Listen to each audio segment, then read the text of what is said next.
बिस्मिल्लाहिर्रहमानिर्रहीम अस्सलाम वालेकुम। अज मैं बनाने लगी हाँ मूलियां के पराठे।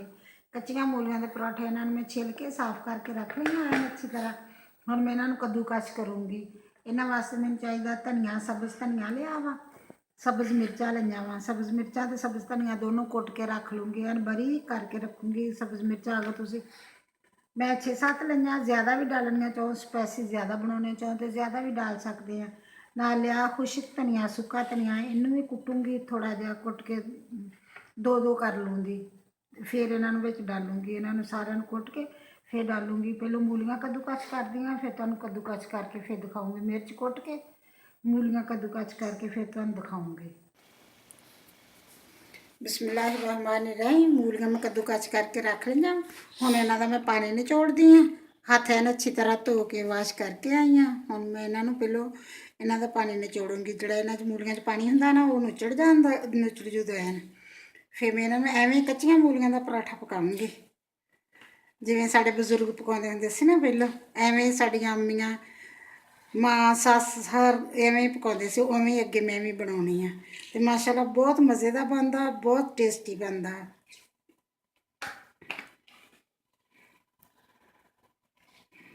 पानी अच्छी तरह निचोड़ के इन्हां दा एन पिन्नी वाकू बना लो। फिर बाकी चीज़ां इहदे च मिक्स करो। बिस्मिल्लाहिर्रहमानिर्रहीम। मूलियां मैं एन अच्छी तरह निचोड़ लियां बिल्कुल। हुण जरा भी पानी नहीं हैगा इन्हां दे विच। हुण मैं इहदे विच डालूंगी सब्ज़ मिर्च ते धनिया मैं पीस के रख लिया वा एन अच्छी तरह। 5-6 सब्ज़ मिर्चां सीगियां ते थोड़ा क धनिया सीगा, वो मैं पीस के रख लिया वा। हुण मैं इहदे विच डालूंगी मिर्च,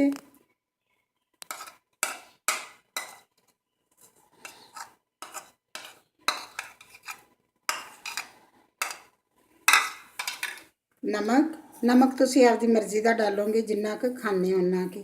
ज़्यादा तो ज़्यादा खाने, अगर ज़्यादा तेज़ खाने तो तेज़ डालोगे, अगर हल्का खाने तो हल्का डालोगे। थोड़ा जिहा डालूंगी इहदे च साबुत धनिया।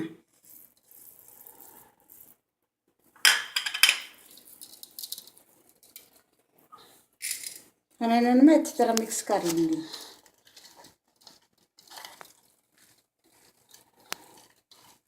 बिस्मिल्लाहिर्रहमानिर्रहीम। हुण मैं हुण पेड़े बनाऊँगी, पहले छोटे छोटे पेड़े बनाऊँगी।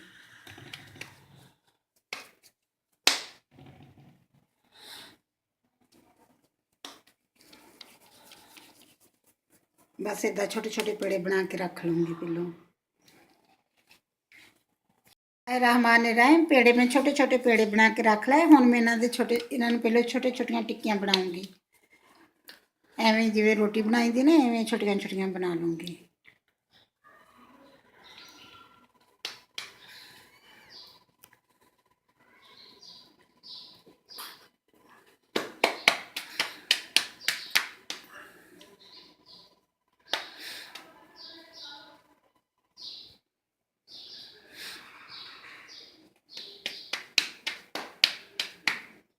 बस इडलियां बना लूँगी। हुण मैं इहदे विच लाऊँगी मसाला बनाया जिहड़ा ओह बना के देखिया जे, माशाअल्लाह बहुत मज़े दियां बनदियां हुंदियां।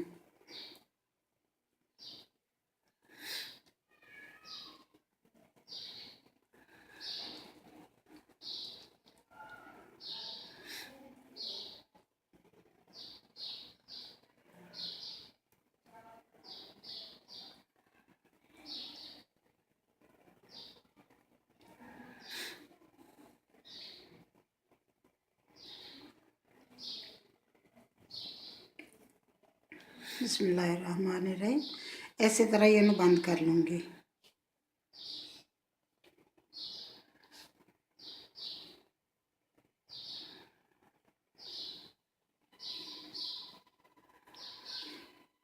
कदे कदे कोई चीज़ बनाते हो ना, बचपन याद आ जाता। जो असी छोटे सी, असी आपकी अम्मी नूं कहंदे हुंदे सी, अम्मी सानूं एवें दी रोटी बना के दे, कच्ची मूली वाला पराठा बना के दे, बहुत मज़े का लगता। हुण साडे बच्चे कहंदे आ कि अम्मी सानूं एवें दा पराठा बना के दे, बहुत मज़े का लगता।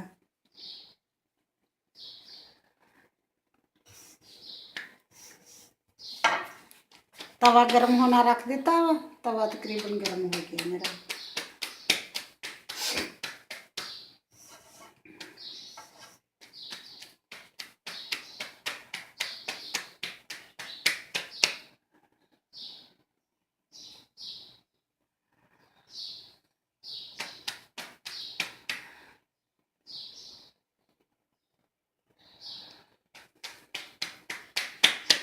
ਹੱਥ ਨਾਲ ਹੀ ਬਣਾਉਂਗੀ ਮੈਂ ਤਾਂ, ਹੱਥ ਨਾਲ ਹੀ ਬਣਾਉਣੀ, ਤੁਹਾਨੂੰ ਪਤਾ ਹੱਥ ਨਾਲ ਹੀ ਬਣਾਉਂਗੀ।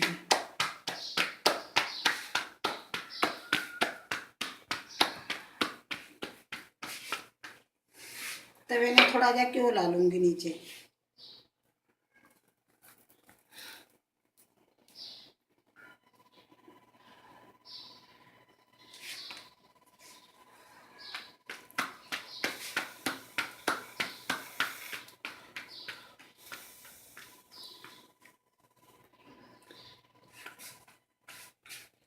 बिस्मिल्लाहिर्रहमानिर्रहीम।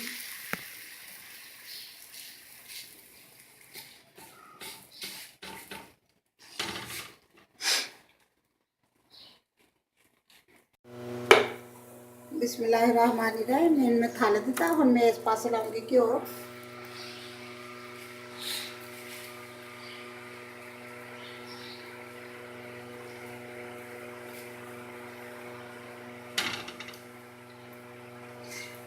मैं तुम दसना भुल गई, अगर सब्ज मिर्च ना हो तो लाल मिर्च भी डाल सकते हैं।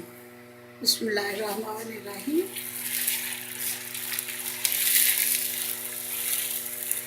फिर मैं दूसरे पास से भी घ्यो ला दूंगी।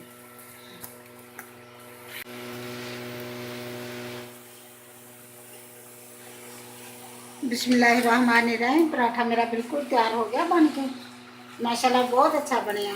देखो, अगर तुसी इस तो भी ज़्यादा रोना चाहते हैं तो थोड़ी अग होर थोड़ी कर दो, थोड़ी थोड़ी अग ते बनाओ, फिर इस तो भी ज़्यादा अच्छा रुड़ जाता। देखो माशाल्लाह बहुत अच्छा ब्राउन हो गया। इस तो भी ज़्यादा हो जाएगा, अगर तुसी इस तो भी थोड़ी अग कम कर दोगे, इस तो भी ज़्यादा हो जाएगा।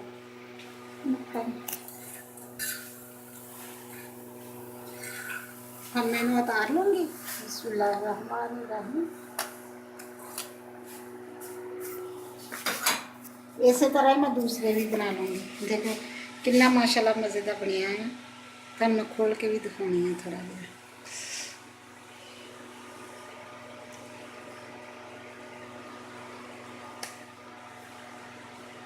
देखो कितना मज़ेदार, बहुत गर्म है, खुलता नहीं था, बहुत गर्म है। देखो कितना मज़ेदार माशाल्लाह बनया। इदा ही दूसरी। बिस्मिल्लाहिर्रहमानिर्रहीम। मेरा पराठा बन के बिल्कुल तैयार हो गया। अगर मेरी वीडियो पसंद आए, लाइक करना, शेयर करना, सबसक्राइब करना। दही नाल खाओ या टमाटो कैचअप लैके ਉਹਦੇ ਨਾਲ खाओ, या चाय बना के ਉਹਦੇ ਨਾਲ खाओ।